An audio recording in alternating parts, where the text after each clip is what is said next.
Have you ever walked into a place that was supposed to be yours, truly, completely yours, and felt like a stranger? Have you ever trusted people who smiled in your face while plotting behind your back? What would you do if you discovered that the people who were supposed to be your family had invaded your space, destroyed your property, and acted like you would never find out? Jasmine was 38 years old when she pulled into the driveway of her beach house, expecting peace. What she found instead was betrayal.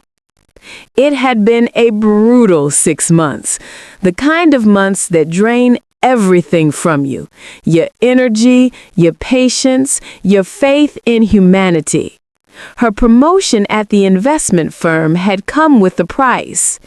Endless travel, back-to-back meetings, hotel rooms that all looked the same, and a bone-deep exhaustion that sleep couldn't fix.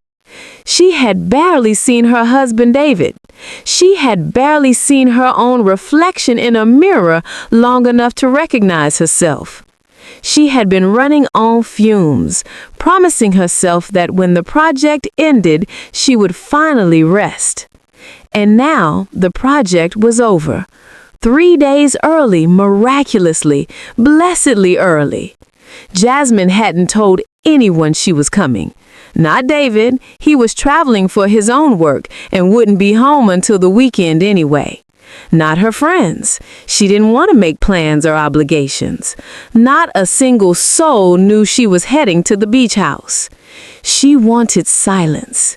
She wanted solitude. She wanted to sit on her deck, listen to the waves, and remember who she was before the chaos consumed her. The beach house was her sanctuary, her escape, the one place in the world that belonged entirely to her. She had bought it 3 years ago with money she had earned herself. Not a gift, not an inheritance, not a loan from family. Every dollar had come from her own work, her own sacrifice, her own determination to build something that was hers alone. The purchase had been one of the proudest moments of her life. Growing up, Jasmine had never imagined owning property. Her family didn't have beach houses. They barely had stable housing. She remembered the apartments that were too small, the neighborhoods that weren't safe, the constant anxiety of wondering if there would be enough money to keep the lights on. She had clawed her way out of that life through sheer force of will. Scholarships, double shifts, networking with people who looked at her like she didn't belong and proving them wrong again and again. And when she finally had enough success, enough stability, enough confidence, she had bought this house. A modest but beautiful cottage on a quiet stretch of coastline. 3 bedrooms, 2 bathrooms, a kitchen with a view of the ocean, and a deck where she could sit and breathe and feel, for once in her life, like she had made it. David had understood. He was one of the few people who truly understood what the beach house meant to her. It wasn't about status, it wasn't about luxury, it was about proof. Proof that she had survived. Proof that she had risen. Proof that the little girl who had grown up with nothing could build something beautiful with her own 2 hands. The house was in her name only. David had insisted on that. "This is yours," he had told her when she signed the papers. "You earned it. It should belong to you." She had loved him even more for saying that. But David's family? They didn't understand. They never understood. From the moment Jasmine married into the family, Gloria, David's mother, had made it clear that she didn't approve. She never said it outright, of course. Gloria was too smart for that, too skilled at making cruelty look like concern. But she felt it in every interaction. The way Gloria's eyes would sweep over her, assessing and dismissing in the same glance. The comments that were technically compliments but felt like cuts. "You're so articulate for someone from your background. That's such a bold outfit. I could never be that brave. It's amazing how well you've done considering everything." Considering everything. Jasmine had learned to translate that phrase. Considering you're black. Considering you grew up poor. Considering you don't belong here. David's sister Tanya was worse in some ways because she didn't bother with subtlety.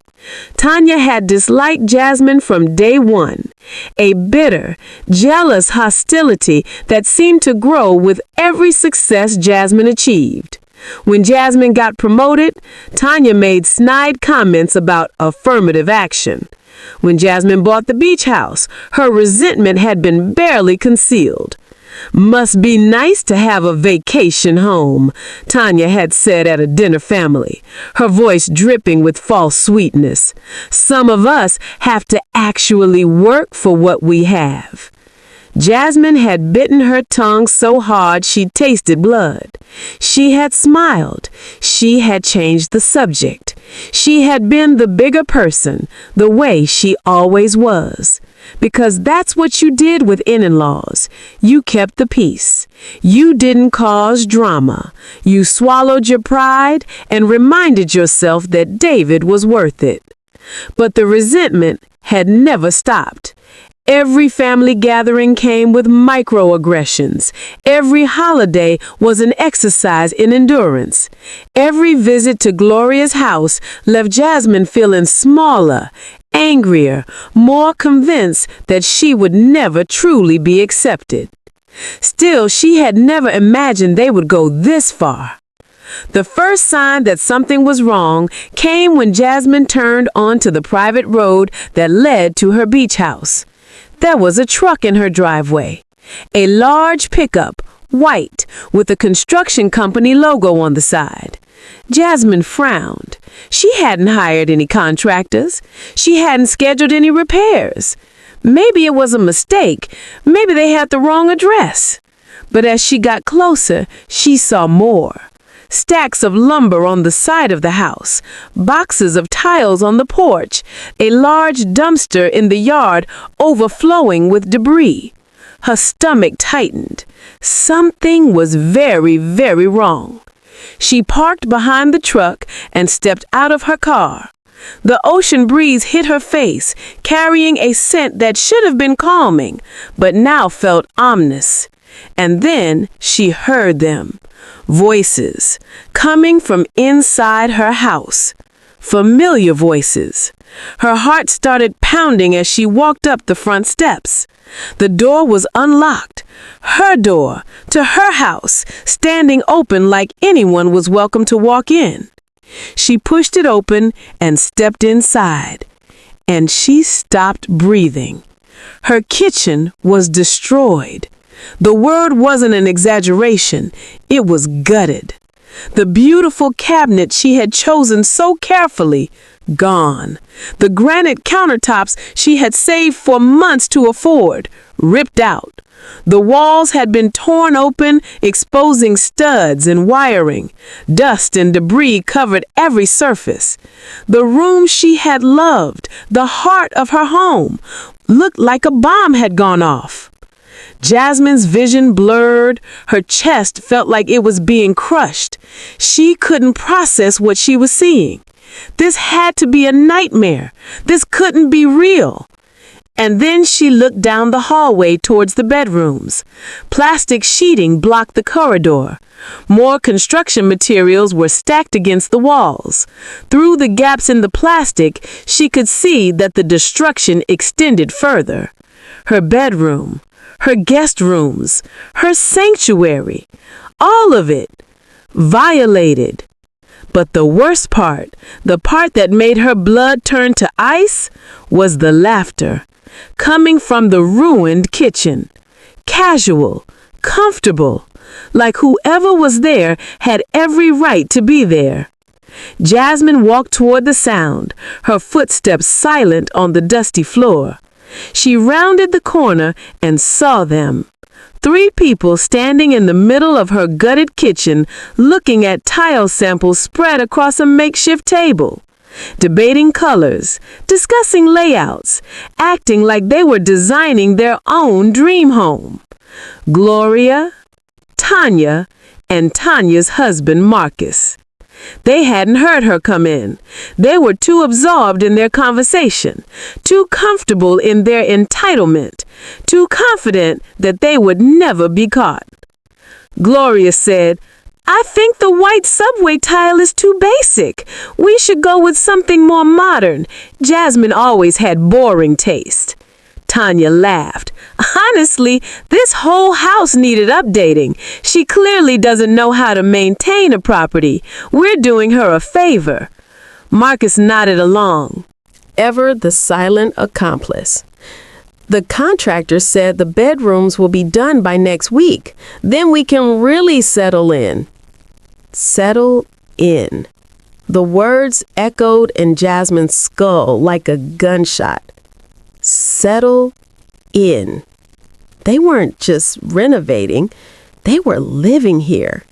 In her house, her sanctuary, her escape. They had moved in, torn the place apart, and were treating it like it belonged to them.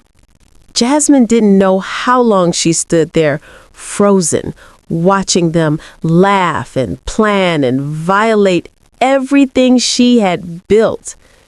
It could have been seconds. It could have been hours. Time had stopped making sense. Finally, she spoke. "What the hell is going on here?" Her voice came out quiet, too quiet.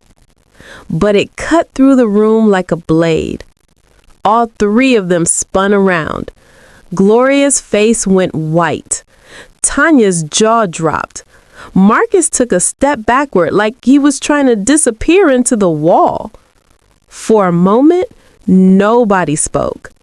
Just the sound of the ocean outside and the thundering of Jasmine's heart. Then Gloria recovered first. She always did. The woman was a master manipulator, able to twist any situation to her advantage. "Jasmine, oh my goodness, what a surprise!" She laughed, a high, nervous laugh that didn't reach her eyes. "We weren't expecting you.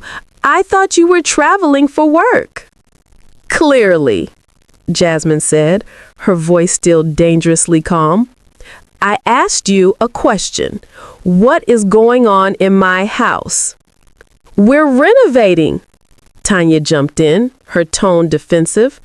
"We're doing you a favor. This place was a mess. The kitchen was outdated. The bedrooms needed work."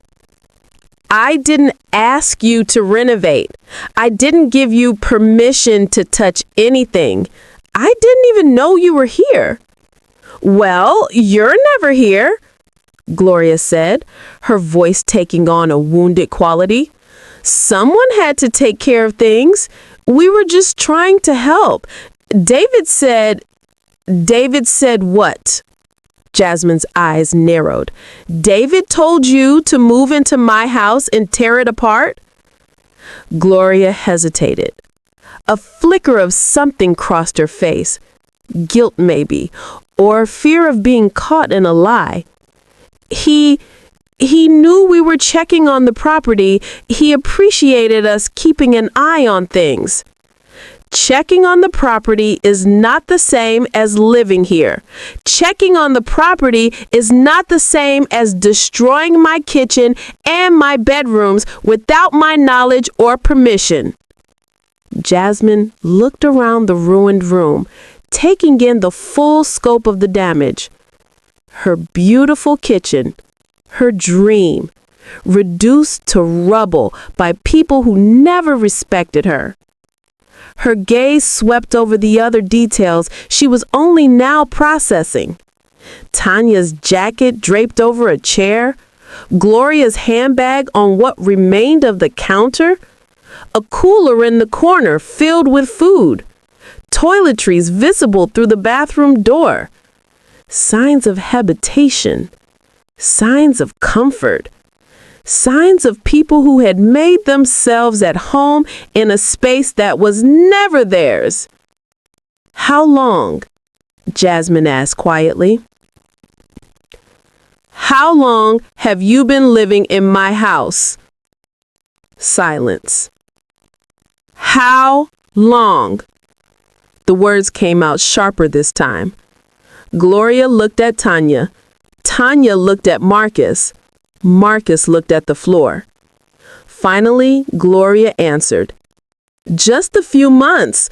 4 maybe. We were just staying occasionally, making sure the place was secure while you were away." 4 months. 4 months of her in-laws living in her beach house without permission. 4 months of parties, she would later discover. 4 months of friends and family invited to enjoy a property that wasn't theirs. 4 months of entitlement, disrespect, and lies. Jasmine felt something shift inside her. The shock was fading. The pain was crystallizing into something harder, something colder, something that had been building for 8 years of microaggressions and dismissed concerns and swallowed anger. But she didn't explode. She didn't scream or cry or throw things. She had learned long ago that emotional reactions gave people like Gloria ammunition. Instead, she reached into her pocket and pulled out her phone. Gloria scoffed. "What are you going to do? Call David? Go ahead. He'll tell you we were just trying to help." "I'm not calling David," Jasmine said quietly. She opened an app on her phone, tapped a few buttons, and turned the screen toward them. On the screen was security footage. Clear, dated, unmistakable. Gloria's face arriving at the house with a copied key. Tanya and Marcus unloading bags of clothes. Parties with strangers drinking on Jasmine's deck.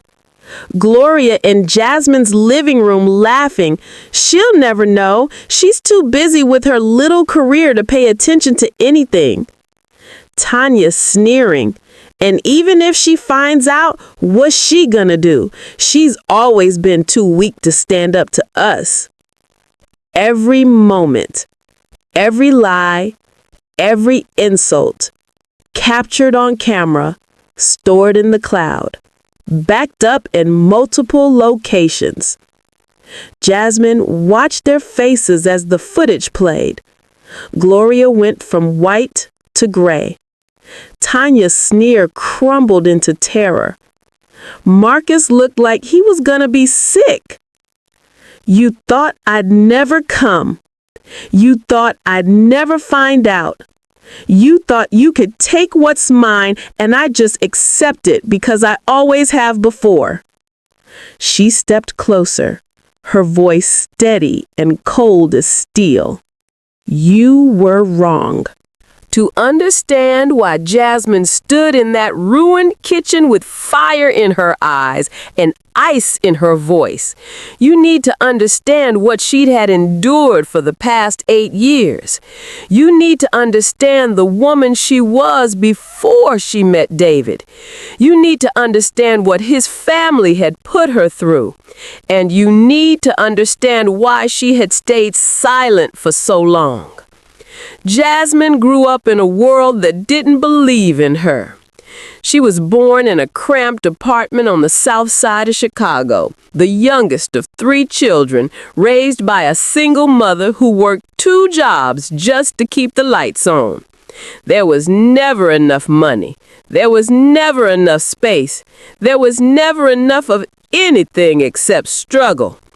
Her father had left when she was 4 years old, just walked out one day and never came back.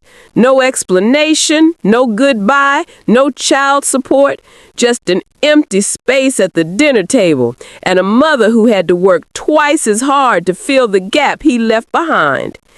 Jasmine's childhood was defined by scarcity, hand-me-down clothes that never quite fit, government cheese and food stamps, sharing a bedroom with both her sisters, their mattresses crammed so close together there was barely room to walk. She learned early that the world didn't give you anything. If you wanted something, you had to take it. You had to fight for it. You had to be smarter, faster, and hungrier than everyone around you. Her mother, Denise, was her first teacher in survival. Denise worked as a nurse's aide during the day and cleaned offices at night.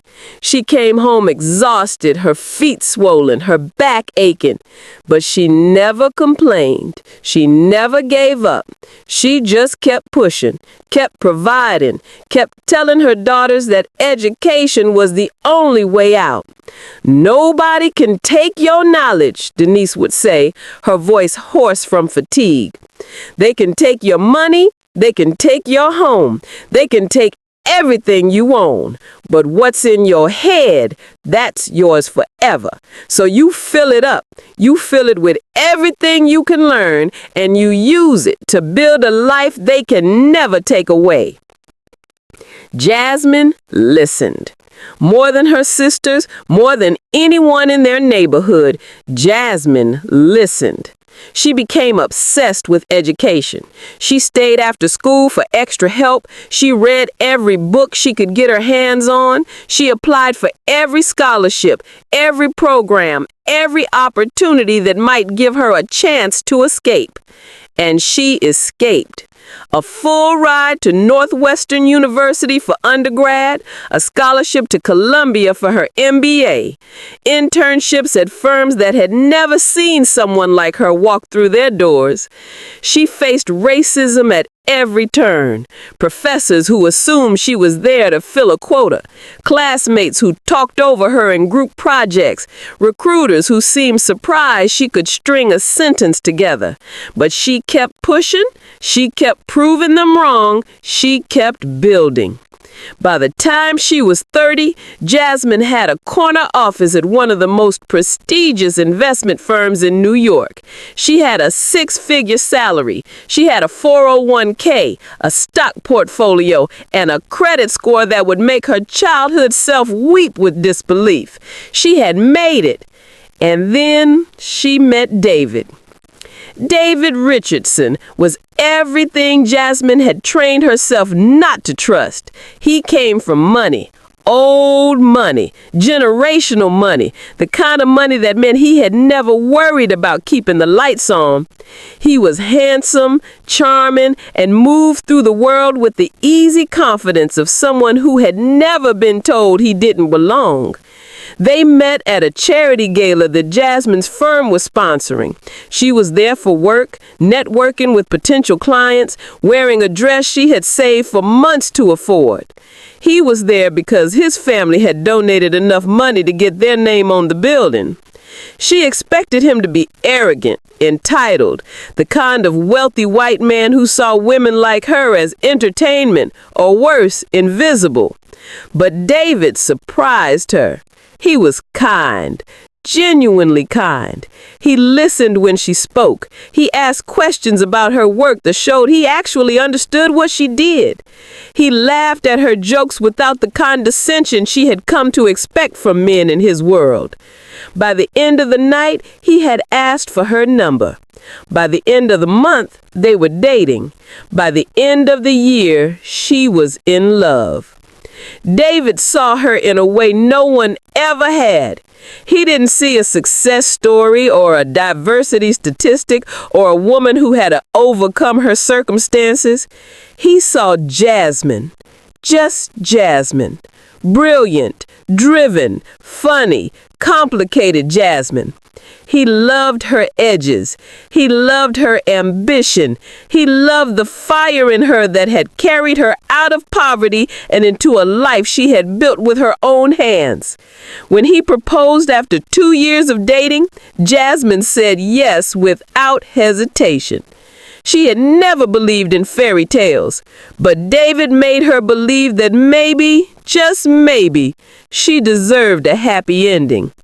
What she didn't realize, what she couldn't have known, was that David's love would not be enough to protect her from his family. She met Gloria for the first time at a dinner party at the Richardson family estate. The house was enormous, a sprawling colonial mansion in Greenwich, Connecticut, filled with antiques and oil paintings and the suffocating weight of old money.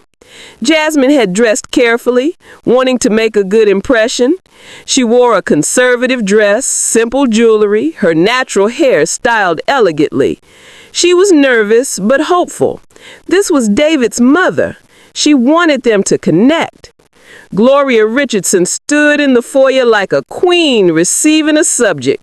She was a handsome woman in her 60s, impeccably dressed, every silver hair in place.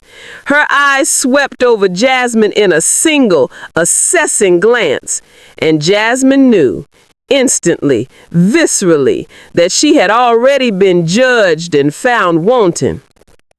"So," Gloria said, her voice perfectly polite and utterly cold, "you're the woman David has been telling us about. Not so wonderful to meet you, not David speaks highly of you, not welcome to our home, just you're the woman. Like Jasmine was a problem to be evaluated, like she was something David had unfortunately dragged in from the street." The dinner that followed was an exercise in endurance. Gloria asked questions that seemed innocent but were designed to expose Jasmine's background. Where did you grow up? Became an opportunity to look sympathetic about her difficult childhood. What do your parents do? Became a moment of awkward silence when Jasmine mentioned her mother was a nurse's aide. How did you afford Columbia? Led to a thinly veiled implication that Jasmine had only succeeded because of affirmative action. Tanya was even worse. Where Gloria was subtle, Tanya was blunt. She made comments about Jasmine's hair being so bold. She asked if Jasmine found it overwhelming to be in such a different environment from what she was used to. She mentioned casually that David had dated several lovely women from good families before settling down. Settling down. Like David had given up on finding someone appropriate and resigned himself to Jasmine. David tried to intervene. He squeezed Jasmine's hand under the table. He changed subjects when the questions got too pointed. He defended her when Tanya's comments crossed lines. But he couldn't change his family. He couldn't make them accept her. He couldn't protect her from the 1,000 small cuts that came with every family gathering. After the dinner, in the car on the way home, David apologized profusely. They're from a different generation, a different world. They don't know how to act around someone who has actually accomplished something on their own. They know exactly how to act, Jasmine said quietly. They just don't think I'm worth the effort. David had no answer for that, because deep down, they both knew she was right. The wedding was beautiful. Jasmine's mother cried with joy. David's vows made everyone tear up. For a few perfect hours, Jasmine let herself believe that love would be enough, that she and David could build their own life separate from the poison of their family. But family doesn't stay separate. Gloria inserted herself into every aspect of their lives. She had opinions about where they should live, somewhere appropriate, which meant somewhere she could show off to her friends. She had opinions about Jasmine's career, so demanding, with an implication that a good wife would prioritize her husband over work. She had opinions about children. You're not getting any older, always directed at Jasmine, never at David. Tanya was constant presence at family gatherings, ready with a snide comment about Jasmine's cooking, her clothes, her choices. Marcus, Tanya's husband, a spineless man who did whatever his wife told him, would chuckle along, never brave enough to disagree. Year after year, Jasmine swallowed her anger. She smiled when she wanted to scream. She changed subjects when she wanted to fight back. She told herself she was being the bigger person. She told herself David was worth it. She told herself that keeping the peace was more important than her pride. But the resentment built. Layer upon layer, year after year. Every microaggression, every dismissive comment, every time Gloria looked at her like she was an intruder in her own family, it built and built and built. A pressure cooker of unexpressed fury that had no outlet. The beach house was supposed to be her release valve. When Jasmine found the property 3 years into her marriage, she knew immediately it was special. A modest cottage on a quiet stretch of North Carolina coastline. Nothing fancy, nothing ostentatious. Just a peaceful place where she could breathe. She bought it with her own money, savings she had accumulated separately from her joint accounts with David. She put it in her name only. A decision David fully supported. "This is yours," he told her. "You earned it. It should be your sanctuary." And it was. For 3 beautiful years, the beach house was the one place where Gloria's voice couldn't reach her, where Tanya's sneers couldn't touch her, where she could sit on her deck, listen to the waves, and remember who she was before she became David's wife, or Gloria's daughter-in-law, or any of the other labels that had been forced upon her. The beach house was proof that she was still Jasmine. Still the girl who had clawed her way out of poverty. Still the woman who had built something with her own hands. Still someone who existed outside the suffocating web of the Richardson family. Gloria hated it. Of course she did. The beach house represented everything Gloria couldn't control. It was Jasmine's property, Jasmine's escape, Jasmine's declaration of independence from a family that had never wanted her. "I don't understand why you need a separate house," Gloria had said once, her tone dripping with disapproval. "If you want a vacation home, David's family has properties all over. You could use any of them." "I wanted something of my own," Jasmine had said simply. Gloria's eyes had narrowed. How selfish. Marriage is about sharing, about family, not about hoarding things for yourself. Jasmine had smiled politely and said nothing.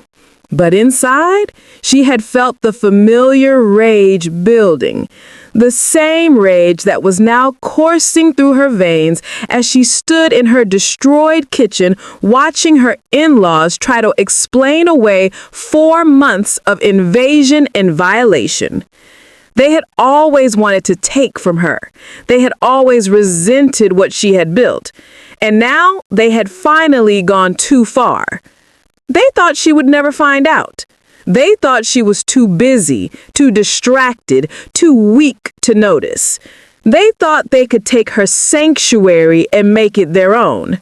They were about to learn how wrong they were. The takeover didn't happen overnight. It was gradual, calculated, a slow invasion disguised as helpfulness. And by the time anyone might have noticed, it was already too late. It started 6 months before Jasmine arrived to find her kitchen in ruins.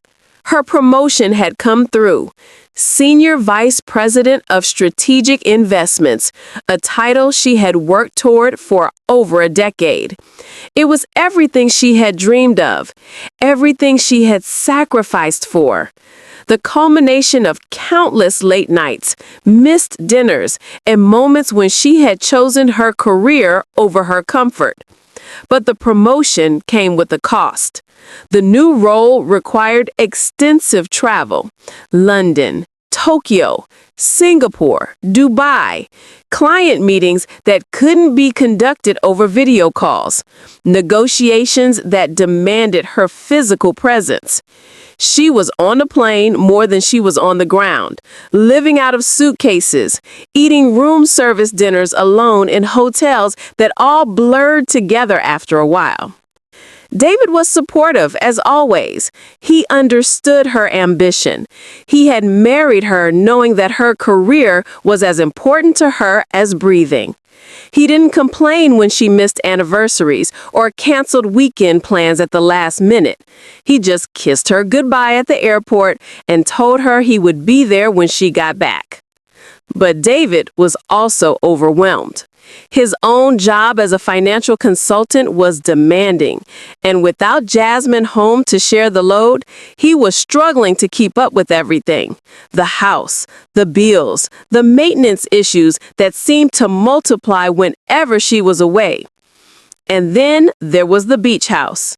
Jasmine hadn't been able to visit in months. The property sat empty, 200 miles away, requiring occasional attention that neither she nor David had time to provide. The lawn needed mowing. The gutters needed cleaning. The winter storms had probably loosened a few shingles. It was nothing urgent, nothing that couldn't wait. But it nagged at her, this sense that her sanctuary was being neglected while she chased success on the other side of the world. That's when Gloria made her move.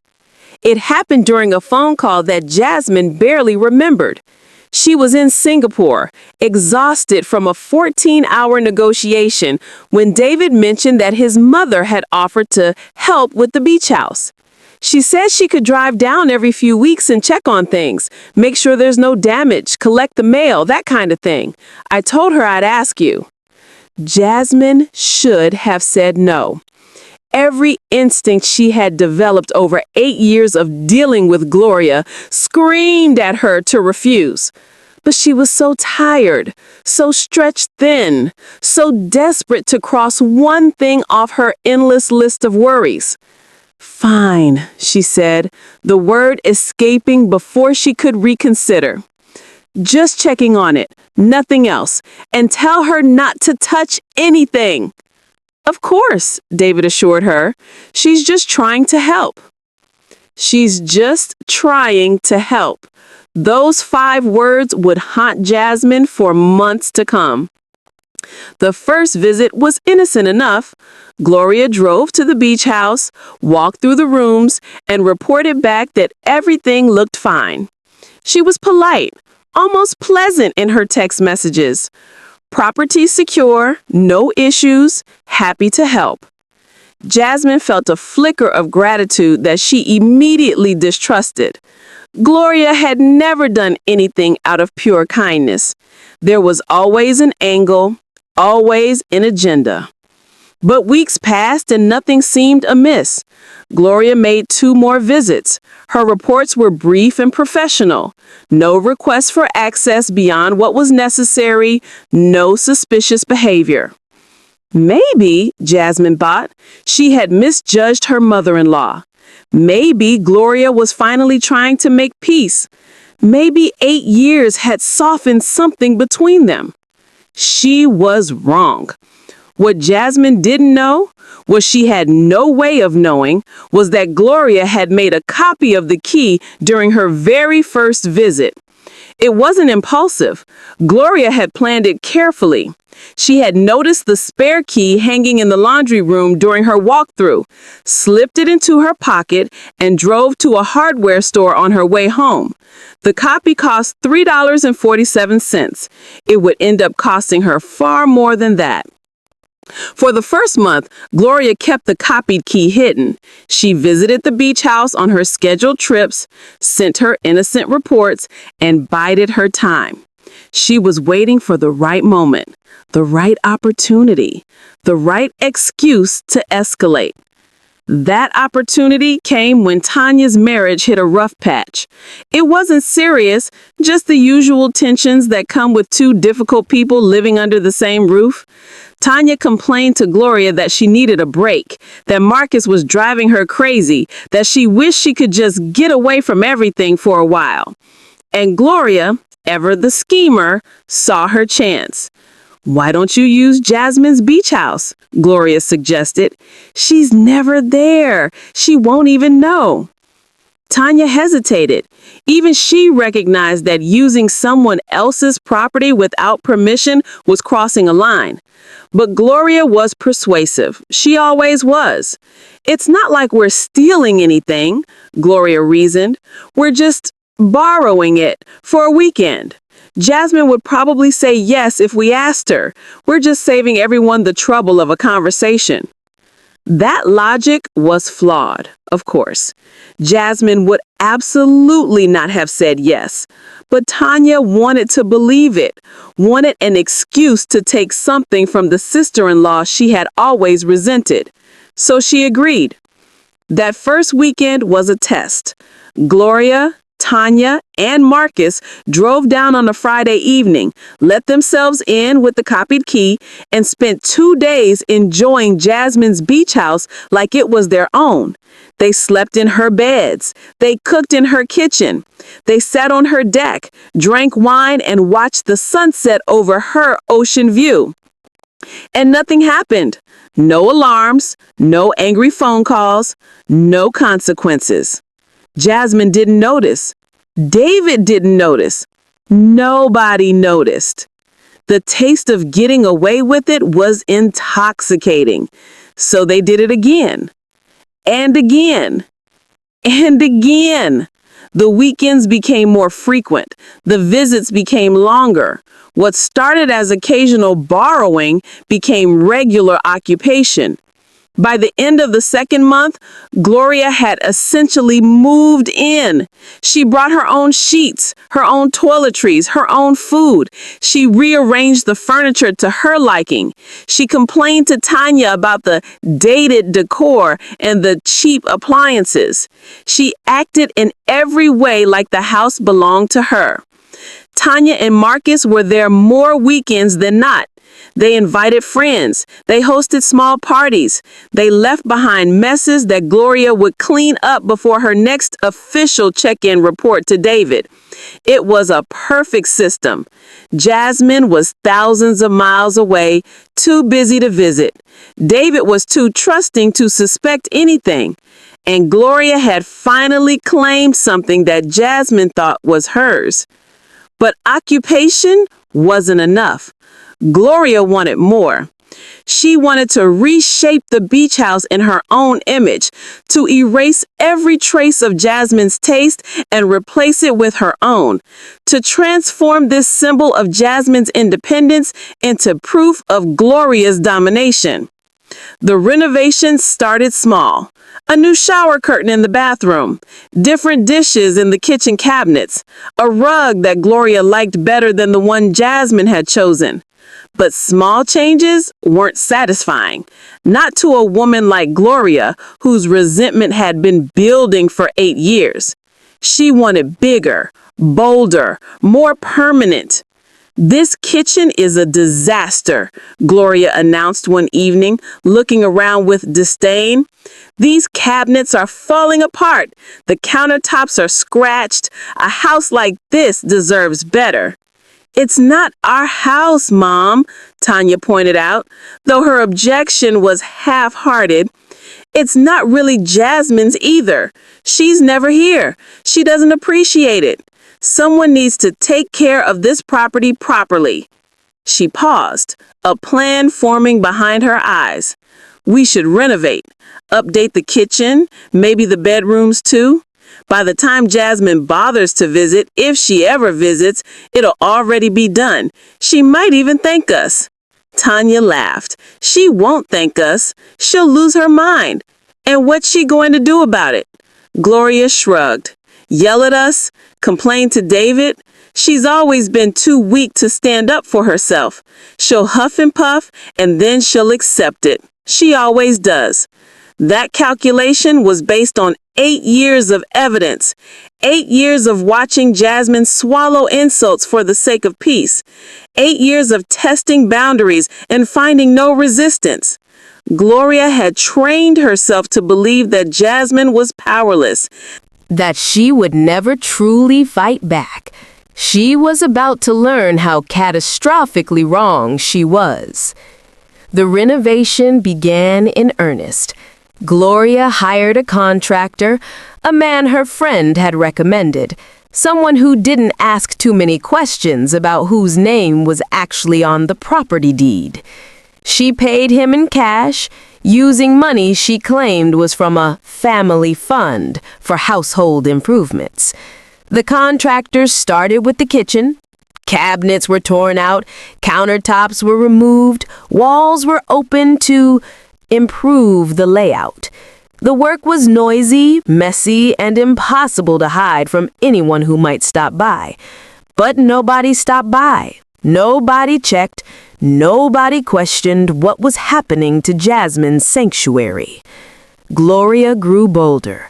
She ordered new appliances. She selected tile and flooring. She made decisions about paint colors and light fixtures, treating the beach house like a blank canvas for her own vision. And through it all, she kept sending her innocent reports to David. Property looking good, everything secure. Lies. All of it lies. Meanwhile, Jasmine was on the other side of the world, working herself to exhaustion, trusting that her beach house was safe. She checked in with David occasionally, asked if everything was okay with the property. He repeated what Gloria told him. Everything's fine. Mom's keeping an eye on it. No problems. No problems. How could there be no problems when her kitchen was being demolished?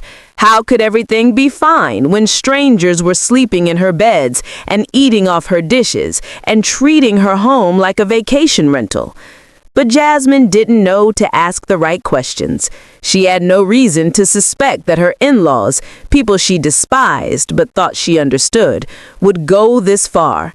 She trusted David's judgment. She trusted the system she had put in place. She trusted wrong.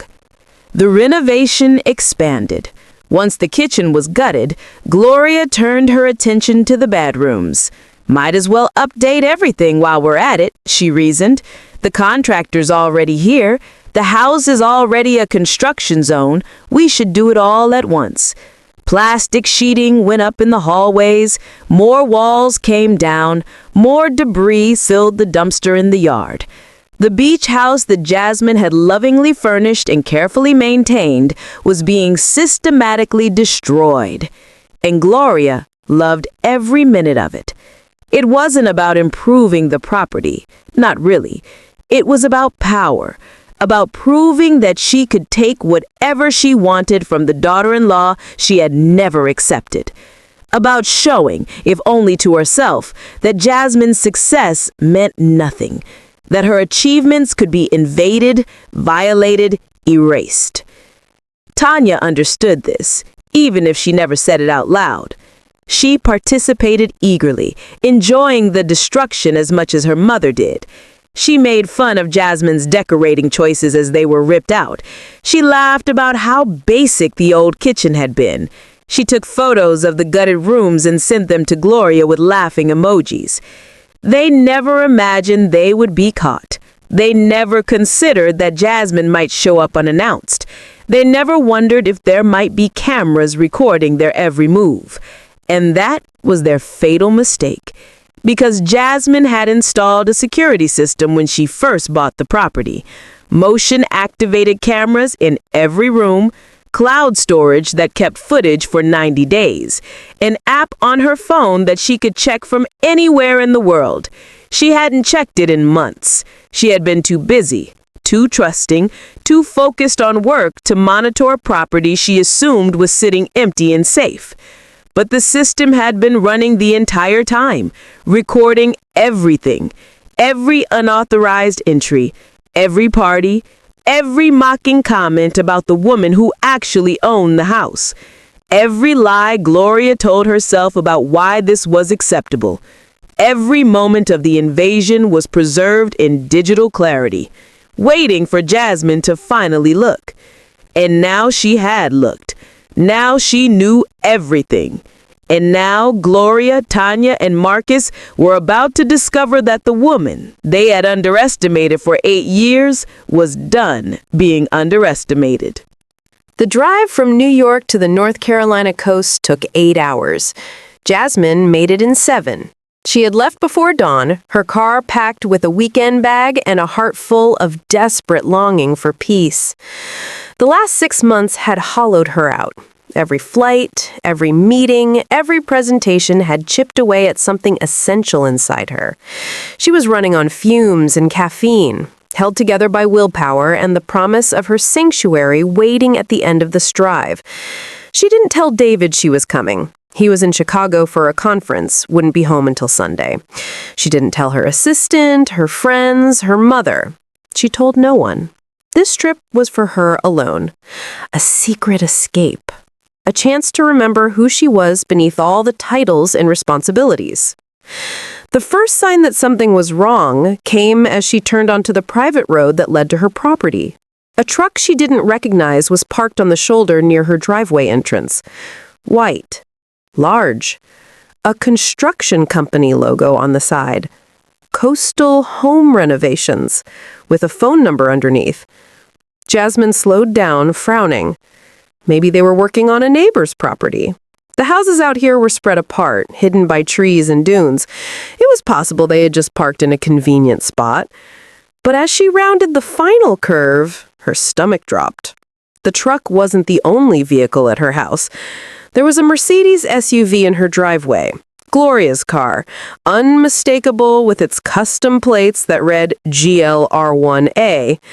Behind it was a black BMW, Tanya and Marcus's, and next to them was a work van, its back doors open, tools and materials visible inside. Jasmine's hands tightened on the steering wheel. Her heart began to pound with a rhythm that had nothing to do with the long drive. Why were they here? Why were there contractors at her house? What the hell was going on? She parked behind the cluster of vehicles, blocking them in without consciously deciding to do so. For a long moment, she just sat there, staring at her beach house through the windshield. It looked different, wrong. The flower boxes she had planted on the porch railing were gone, replaced by stacks of lumber. The welcome mat, a gift from her mother, one of the few things she had from her childhood home, was nowhere to be seen. Sawdust and debris littered the front steps, and from inside the house came sounds that made her blood run cold. Power saws, hammering, the crash of something heavy being torn apart. Jasmine got out of the car. Her legs felt unsteady, but she forced them to carry her forward. Up the steps, across the debris-covered porch, to the front door that stood slightly ajar, propped open with a paint bucket. She pushed it open and stepped inside, and stopped breathing. Her foyer, the charming entryway with original hardwood floors and a vintage coat rack she had found at an antique shop, was unrecognizable. The floors were covered in drop cloths, splattered with paint and plaster dust. The coat rack was gone. The mirror that had hung on the wall was missing. In its place were exposed studs and hanging wires. Jasmine moved forward like a woman in a nightmare. Each step revealed new horrors. Her living room, where she had spent so many peaceful evenings reading by the fireplace, was a construction zone. The furniture had been shoved against the walls and covered with plastic. Her bookshelves, carefully curated over years of collecting, were empty. the books piled in boxes in the corner. The walls had been partially demolished, opening the room to the kitchen beyond. And the kitchen. Oh, God, the kitchen. Jasmine rounded the corner and felt her knees nearly buckle. It wasn't a kitchen anymore. It was a skeleton. The cabinets she had painted herself, spending an entire weekend getting the color just right, ripped out. The countertops where she had kneaded bread and chopped vegetables and learned to make her grandmother's recipes, demolished. The appliances, the vintage-style stove she had saved for months to buy, the farmhouse sink she had dreamed about since childhood, gone. Just studs and subfloor and pipes sticking out of the walls like exposed bones. Jasmine pressed her hand against the door frame to steady herself.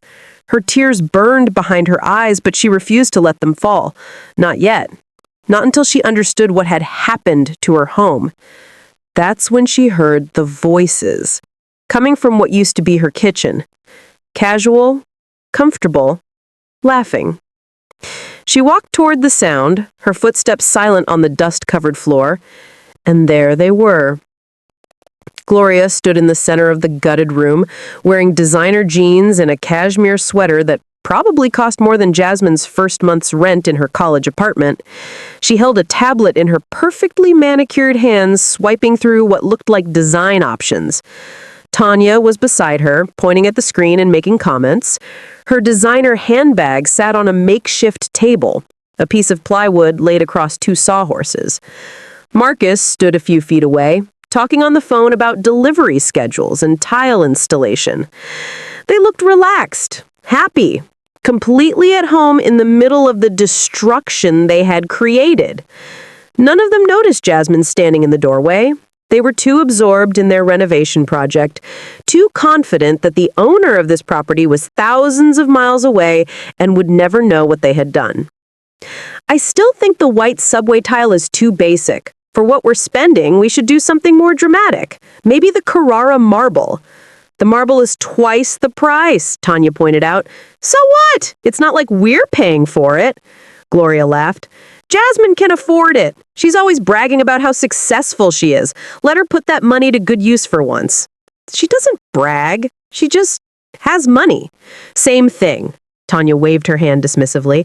And honestly, the way she flaunts this place, like she's better than everyone because she bought a house on the beach, she deserves to pay for some real improvements. Exactly, Gloria agreed. We're doing her a favor. This kitchen was embarrassing. Those cabinets were falling apart. They were custom made, Jasmine said quietly. Every head snapped toward the doorway. The tablet slipped from Gloria's hands and clattered onto the plywood table. Tanya's face went white, then red, then white again. Marcus's phone conversation died mid-sentence, the person on the other end still talking into silence. For a long, frozen moment, nobody moved.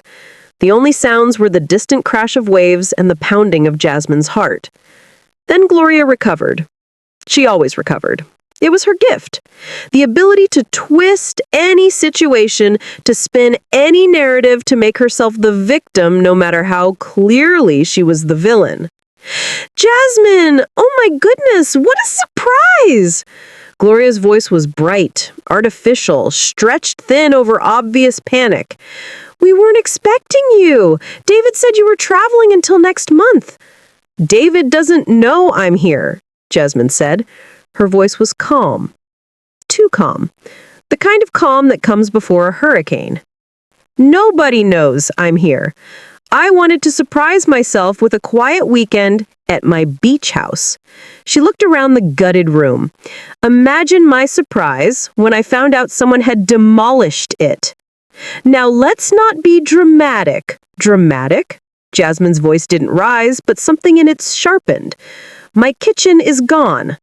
My cabinets are in a dumpster. My appliances have disappeared. And you're telling me not to be dramatic. We're renovating, Tanya cut in, her tone defensive. The place needed updating. We were doing you a favor. A favor. Jasmine repeated the word like it was poison. You destroyed my property as a favor. We didn't destroy anything. We're improving it. Do you know how much a renovation like this costs? I do, actually, because I'll be the one paying for it. Since it's my house, my name on the deed, my money that bought this place. We know it's your house, Gloria said, her voice taking on the wounded tone she used when she wanted to seem victimized. We were just trying to help. You're never here. Someone had to take care of things. Taking care of things means checking for storm damage, maybe mowing the lawn, not ripping out my kitchen and renovating without my knowledge or permission. We were going to tell you. Gloria's lie was smooth, practiced. We wanted it to be a surprise, a gift. A gift. Jasmine laughed, a harsh, humorless sound that echoed off the exposed studs. You want me to believe you demolished my kitchen as a gift. You're twisting everything, Tanya snapped. You always do this. You always make us out to be the bad guys when we're just trying to help. You are the bad guys. Jasmine's voice finally rose, cracking through the air like a whip. You broke into my house. You moved in without permission. You hired contractors to destroy my property, and you made decisions about my home without consulting me. And you did it all behind my back because you knew I would never agree to it. Silence. Gloria opened her mouth, then closed it. For once, she seemed to have no response prepared. But Jasmine wasn't finished. Her eyes swept around the room, taking in more details. The cooler in the corner, filled with food and drinks. Tanya's jacket draped over a chair that didn't belong to Jasmine. A stack of magazines on the makeshift table. Gloria's preferred reading material. Toiletries visible through the bathroom door at the end of the hall. How long? Jasmine asked quietly. What? Gloria's voice wavered. How long have you been living here? Another silence. Longer this time. More damning. We haven't been living here, Tanya said, but her voice was weak, unconvincing. We've just been staying, occasionally, while we oversee the renovations. The renovations that started, what, 2 weeks ago? 3? Jasmine looked pointedly at the toiletries, the food, the personal items scattered around her house. This doesn't look like 2 weeks of staying. This looks like you moved in. Gloria's composure was cracking. Jasmine could see it in the tightness around her eyes, the slight tremor in her perfectly manicured hands. We were just, how long? Jasmine repeated, louder this time, harder. Marcus finally spoke, his voice small and defeated. 4 months. Tanya shot him a furious look. Gloria closed her eyes in resignation. 4 months? Jasmine felt the words land like a physical blow. 4 months of her in-laws living in her beach house. 4 months of them treating her property like their personal vacation home. 4 months of lies and deception and calculated invasion.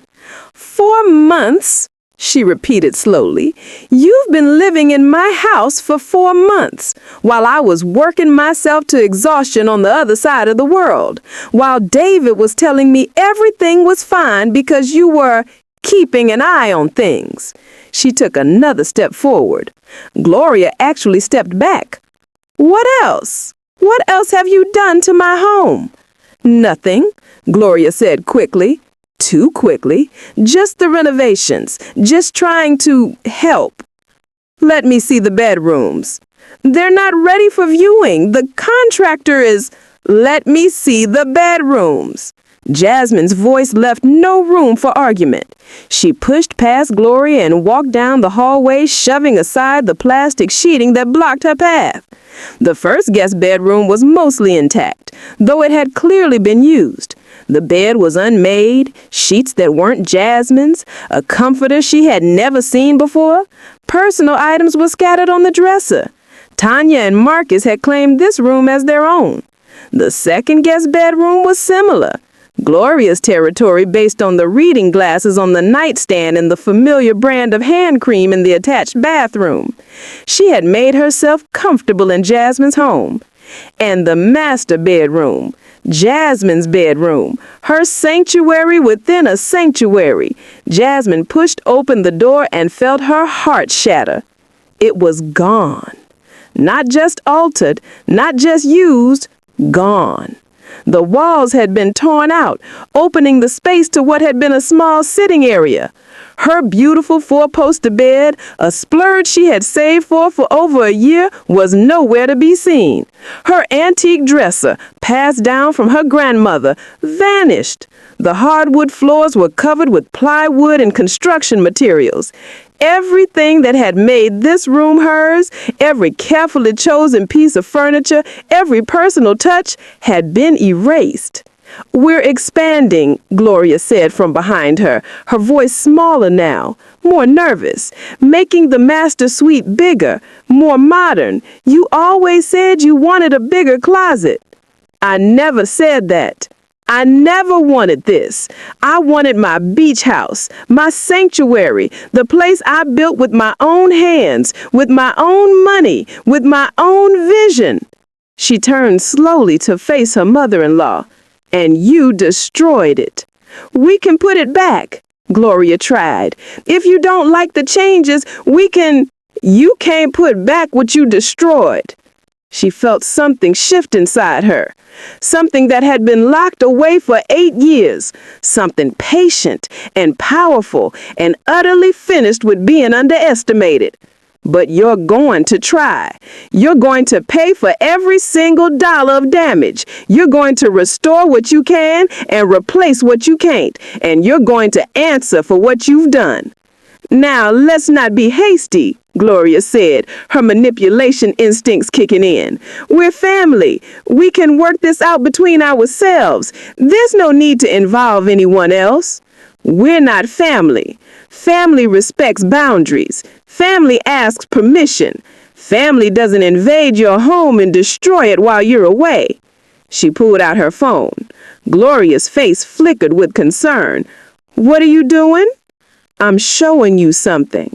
Jasmine opened the app for her security system, the app she had installed 3 years ago when she bought the property, the app that connected to cameras in every room, the app that had been recording everything for the past 6 months. She tapped through to the saved footage and held up the screen. Gloria's face arriving at the house with her copied key. Tanya and Marcus unloading personal belongings like they were moving in. Parties on the deck with friends Jasmine had never met. Gloria in the living room laughing. She'll never know. She's too busy with her important career to pay attention to anything real. Tanya sneering. Even if she finds out, what's she gonna do? She's never had the spine to stand up to anyone. Gloria discussing the renovations with the contractor. Don't worry about permits. The owner won't be checking. Just get it done. Every lie, every invasion, every mocking word, all of it captured in perfect clarity. Gloria's face went gray. Tanya let out a sound that might have been a gasp or a whimper. Marcus closed his eyes like a man accepting a death sentence. You thought I would never come. You thought I would never find out. You thought you could take what's mine and I would just accept it, the way I've accepted everything else, the way I've always been the bigger person while you made me smaller. She stepped closer to Gloria, close enough to see the fear in her eyes. You were wrong. The security footage played on loop in the silence that followed Jasmine's revelation. Every damning second, every cruel word, every moment of entitled invasion captured in crystal clarity on the small screen of her phone. Gloria stared at it like she was watching her own autopsy. Her carefully constructed composure had shattered completely. Gone was the confident matriarch who always had a clever response, a manipulation ready, a way to twist any situation to her advantage.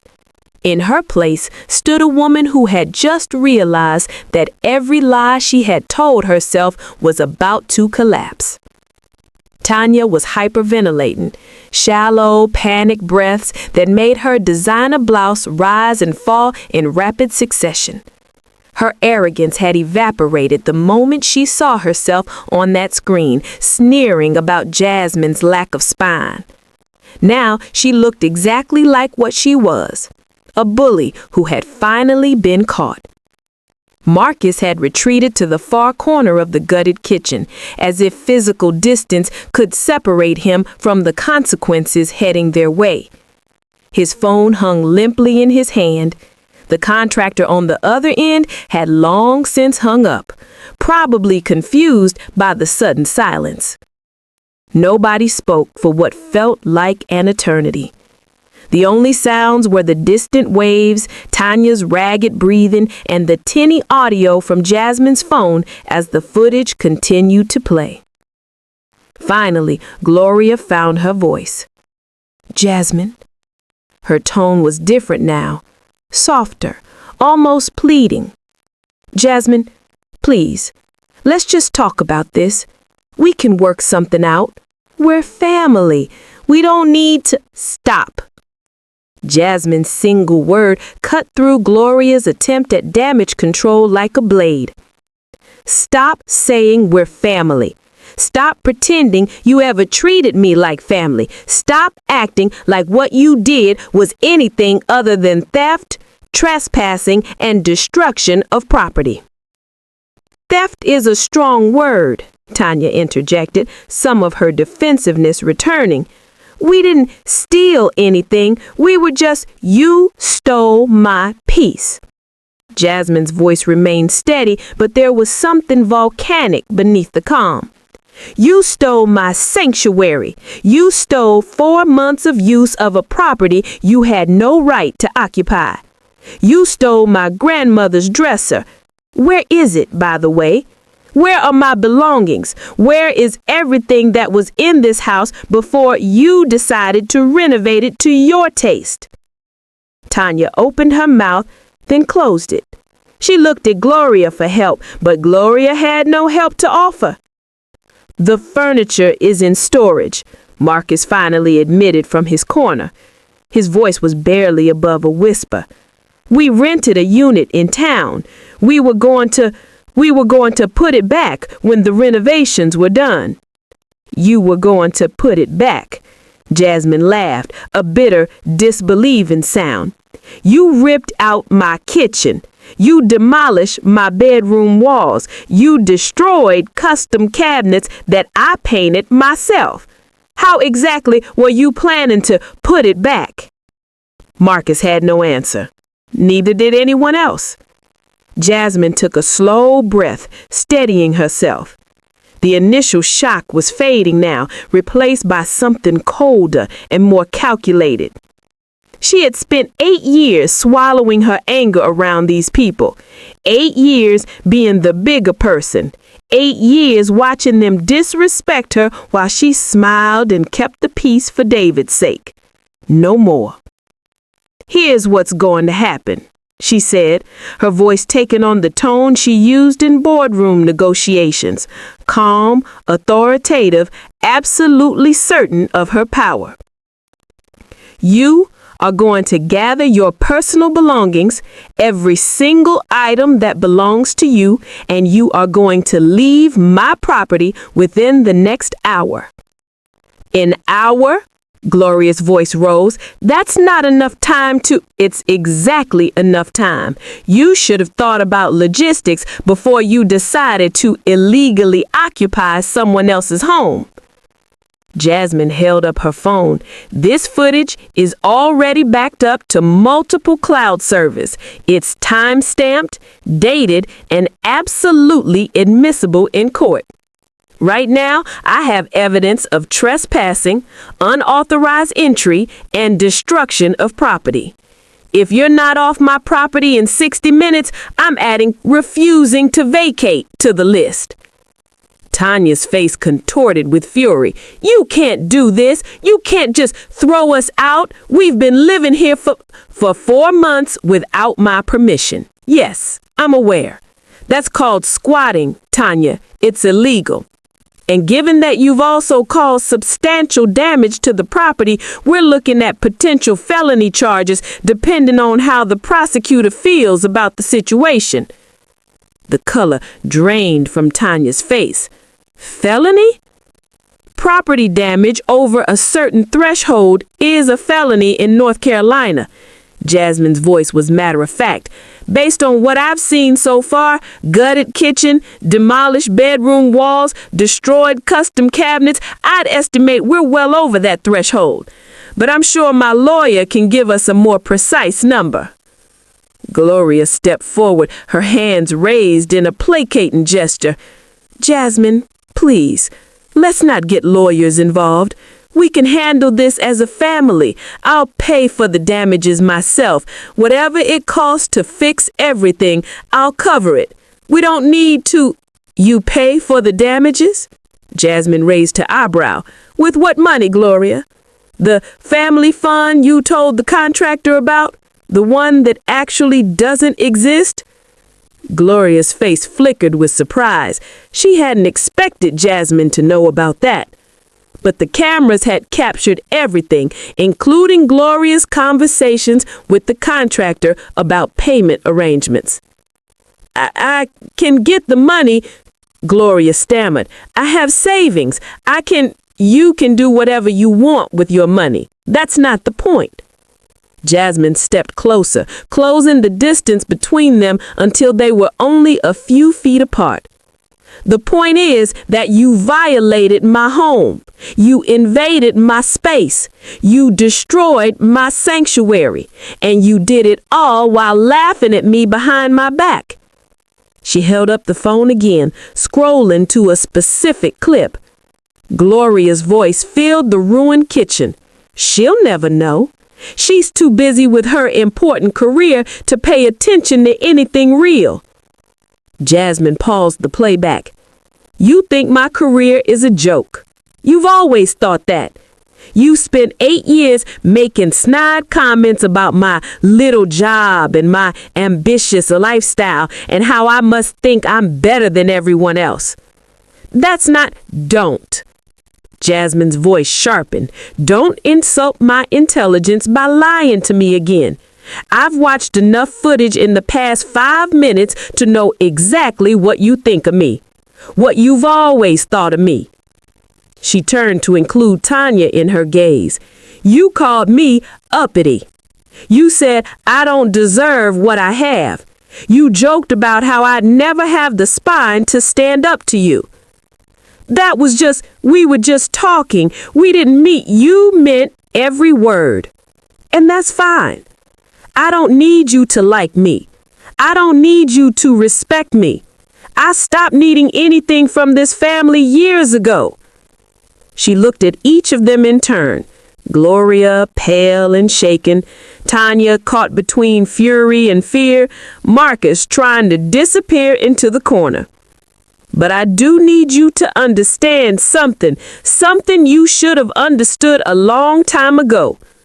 I am not weak. I am not soft. I am not someone you can walk over and laugh about later. Her voice hardened. I grew up with nothing. I built everything I have with my own hands.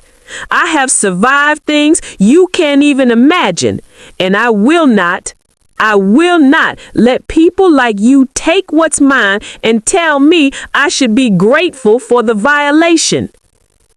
The words hung in the air, heavy and final. For the first time in 8 years, Jasmine had said exactly what she was thinking to these people, and it felt like breaking free from chains she hadn't even realized she was wearing. Gloria made one last attempt. David, she said desperately, when David hears about this, he'll what? Jasmine cut in. Side with you? Defend you? Tell me I'm overreacting? She shook her head slowly. David is going to see the same footage I just showed you.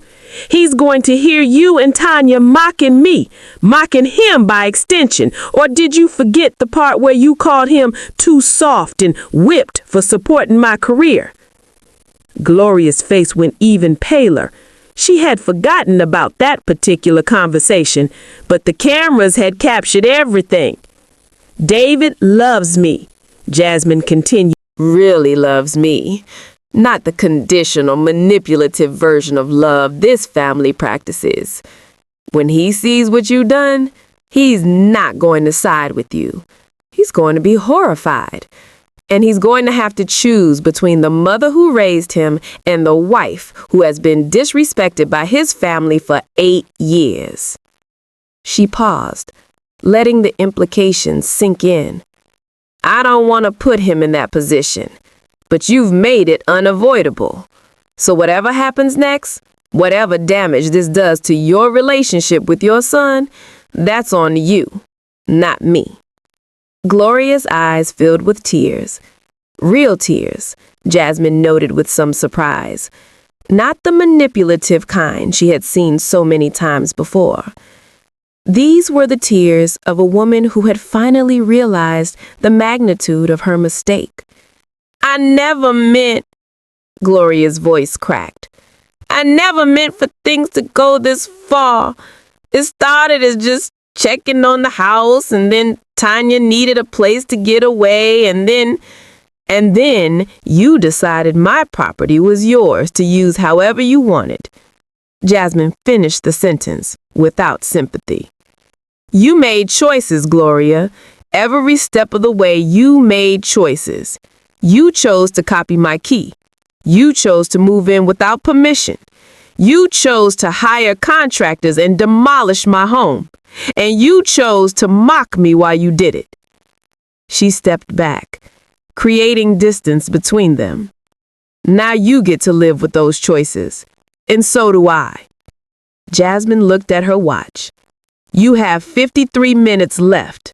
I suggest you start packing. Gloria seemed to deflate. All the fight went out of her at once, leaving behind a tired, frightened old woman who had finally realized the magnitude of her mistake. Without another word, she turned and walked toward the guest bedroom where her belongings waited. Tanya wasn't as quick to surrender. She stood her ground, glaring at Jasmine with barely contained rage. You think you've won, but you've just destroyed this family. David will never forgive you for what? Jasmine interrupted calmly.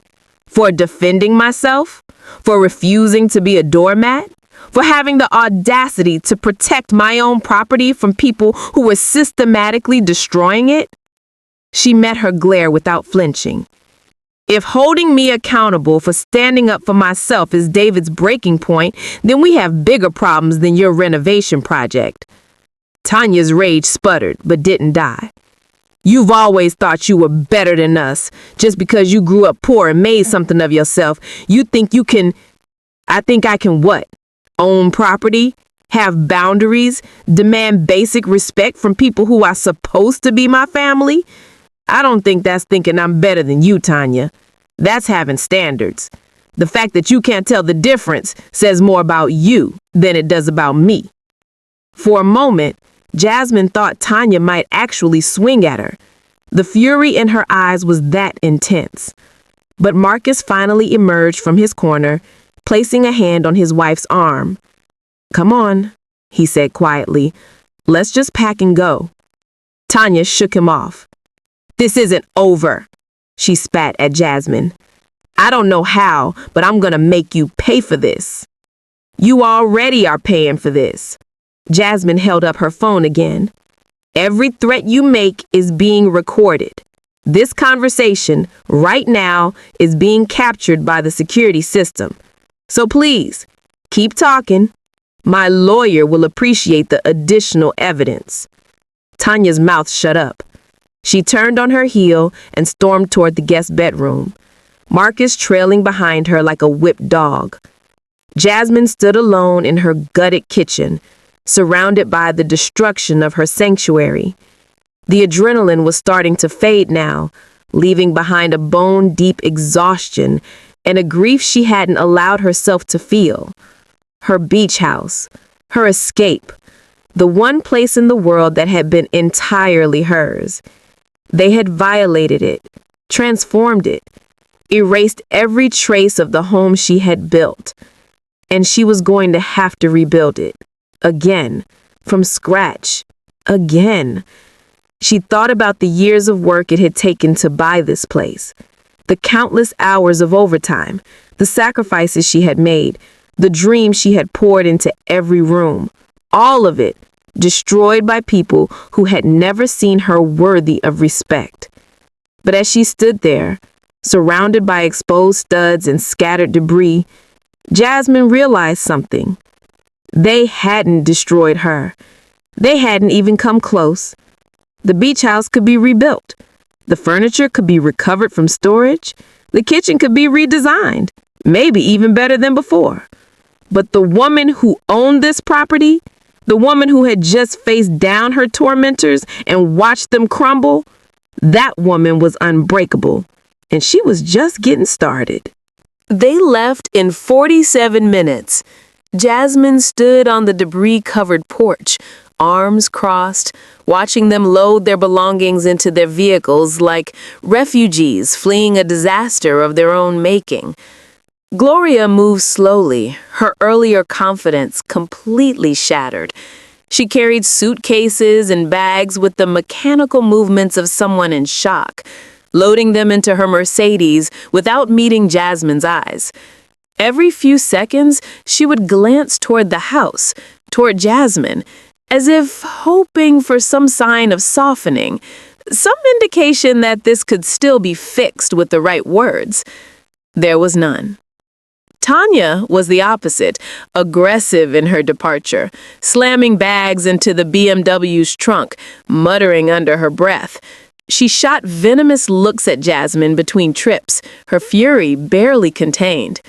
Marcus trailed behind her, carrying the heavier items, his head bowed in resignation. He hadn't spoken a word since suggesting they pack.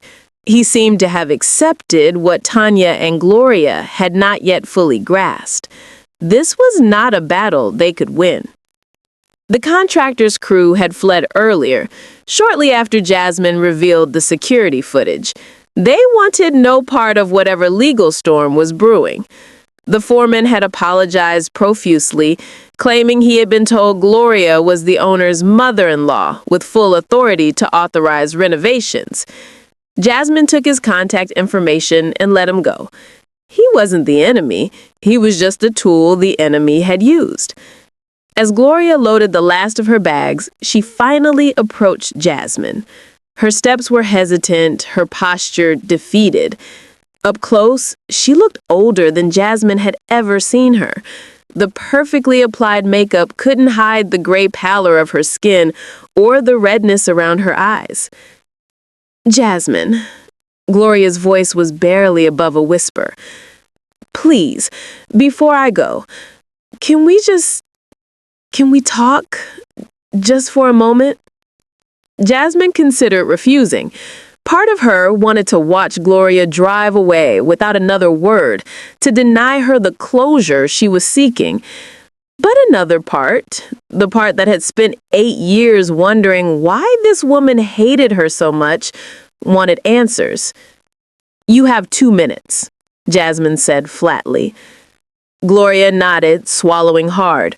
Her hands twisted together in front of her, a nervous gesture Jasmine had never seen from the usually composed woman. I know you won't believe me, but I never meant for things to go this far. When I first started coming here, I really was just checking on the property. I was trying to help. And the copied key? Gloria closed her eyes.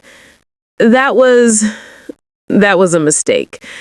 I told myself it was for emergencies, in case something happened and I needed to get inside quickly. But that was a lie I was telling myself. I see that now. She opened her eyes, and Jasmine was surprised to see genuine anguish in them. I was jealous. I've been jealous of you since the day David brought you home. The admission hung in the air between them. Jasmine hadn't expected honesty. She wasn't sure she believed it. Jealous of what? She asked carefully. Of everything. Gloria's voice cracked. Of your strength, your independence, the way you built yourself from nothing into something David admires more than he's ever admired me. The way you don't need anyone. Not him, not me, not this family. She wiped at her eyes with a shaking hand. I spent my whole life being needed. That was my identity. The mother everyone depended on. The woman who held the family together. And then David married you, and suddenly he had someone else. Someone smarter. Someone stronger. Someone who made me feel obsolete. Jasmine listened without responding. She could see the pain in Gloria's confession, but she also recognized the manipulation potential in it. Gloria was very good at making herself the victim.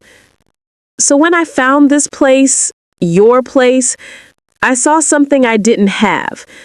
Gloria gestured at the ruined house behind Jasmine.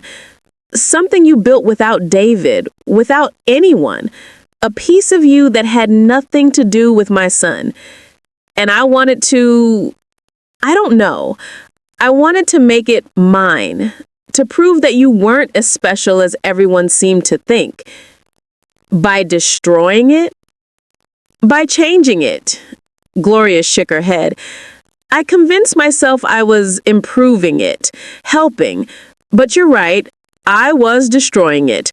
Destroying something beautiful because I couldn't stand that you had created it. She met Jasmine's eyes directly for the first time. I'm sorry. I know that's not enough. I know words can't fix what I've done, but I am truly, deeply sorry for this. For all of it. For 8 years of making you feel unwelcome in your own family. Jasmine studied her mother-in-law's face, searching for the lie, for the angle, for the manipulation she had come to expect from every interaction with this woman. But all she saw was exhaustion and shame and something that might actually be genuine remorse. It didn't matter. Thank you for saying that, Jasmine said quietly. But I don't forgive you. Gloria flinched like she'd been slapped. I understand. I just hoped. You hoped that a tearful confession would make this all go away. That I'd hug you and say it's okay, and we'd move forward as one big happy family. Jasmine shook her head slowly. That's not how this works, Gloria. You didn't just hurt my feelings. You committed crimes. You violated my property. You cost me tens of thousands of dollars in damage. A few words, even sincere ones, don't erase that. Then what do you want? Gloria's voice was desperate. What can I do to fix this? You can leave. You can face whatever legal consequences come your way. And you can spend the rest of your life understanding that actions have consequences, even for people who spent their whole lives avoiding them. Jasmine stepped back, creating distance. Your 2 minutes are up. Gloria stood frozen for a moment, tears streaming down her face. Then, without another word, she turned and walked to her car. Tanya was already in the BMW, engine running, glaring through the windshield. Marcus sat in the passenger seat, staring straight ahead. As Gloria reached her Mercedes, Tanya rolled down her window.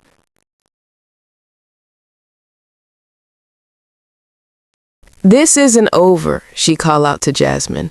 I meant what I said. You're going to regret this. Tanya, don't, Marcus started, but she ignored him. You think you're so superior, so righteous, but you're just a gold digger who got lucky. You don't deserve David. You don't deserve this house. And you definitely don't deserve to be part of this family.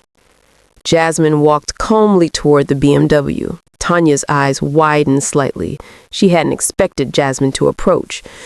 "Let me make something very clear," Jasmine said, her voice low and steady.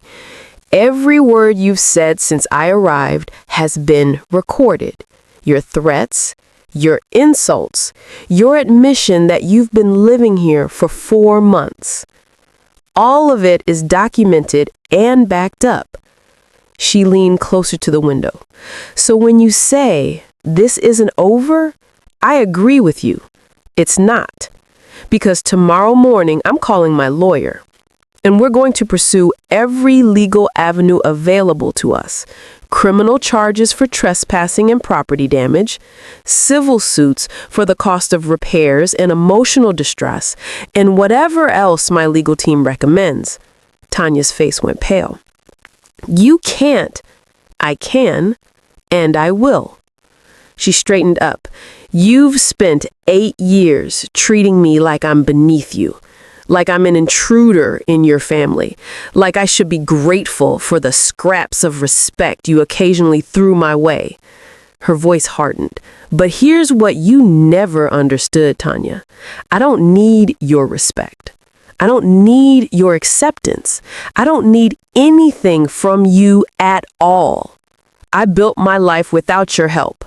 I bought this house without your permission, and I will rebuild it without your involvement." She stepped back from the car. "Now get off my property, and don't ever come back." Tanya's mouth opened and closed, but no words came out. For the first time in 8 years, she had nothing to say. Marcus reached over and put the car in reverse. "We're leaving," he said quietly. "Tanya, let's just go." The BMW backed out of the driveway, followed by Gloria's Mercedes. Jasmine watched them disappear down the private road, their tail lights fading into the distance like dying embers. And then she was alone.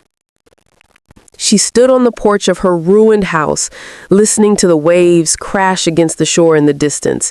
The sun was setting now, painting the sky in shades of orange and pink that would have been beautiful under different circumstances. Instead, they just illuminated the destruction around her. The dumpster overflowing with debris, the construction materials scattered across the yard, the house that no longer felt like home. Jasmine sat down on the porch steps, suddenly exhausted. The adrenaline that had carried her through the confrontation was draining away, leaving behind a hollow ache that went deeper than she had expected. She had won. She knew that. She had faced down Gloria and Tanya, held her ground, and sent them running. She had proof of everything they had done. She had the law on her side. But winning didn't feel like she had imagined it would. It didn't feel triumphant or satisfying. It just felt heavy. She pulled out her phone and stared at it for a long moment. She had to call David. He deserved to know what had happened. He deserved to see the footage. He deserved to make his own choice about how to respond.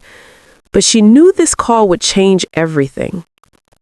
Once David saw what his family had done, what they had said about him, about her, about their marriage, things would never be the same. He would be forced to choose his mother or his wife, his sister or his partner, his family of origin or the family he had built with Jasmine. It wasn't a choice she wanted him to make, but Gloria and Tanya had made it unavoidable. With a deep breath, Jasmine pressed David's number. He answered on the second ring. "Hey, babe!" His voice was warm, happy, oblivious to the storm that was about to hit.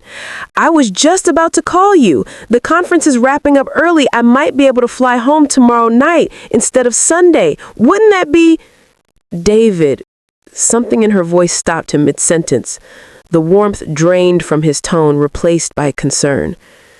"Jasmine, what's wrong? Are you okay?" "I'm at the beach house."